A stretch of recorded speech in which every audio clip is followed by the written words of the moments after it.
Now, just before the climate summit opened in Dubai, South Africa revealed it's struggling to raise enough money for its just energy transition.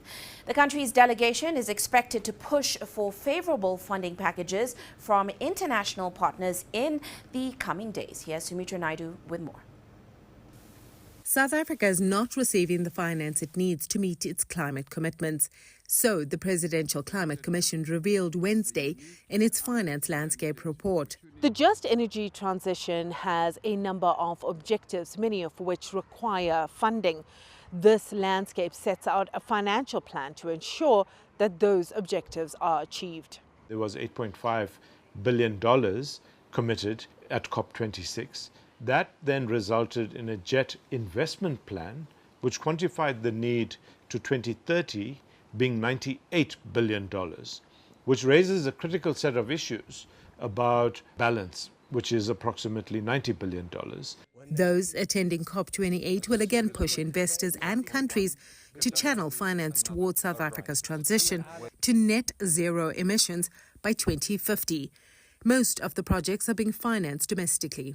And this report helps us to understand that while we will continue to advocate and demand of the developed world their fair share contribution to our decarbonization journey, the reality is that the bulk of the financing is already being provided domestically. It has shown that of the flows in those 3 years, while there was an average annual increase in climate finance, 91% of that finance came from domestic sources, and 81% of all the domestic sources was in fact private sector finance.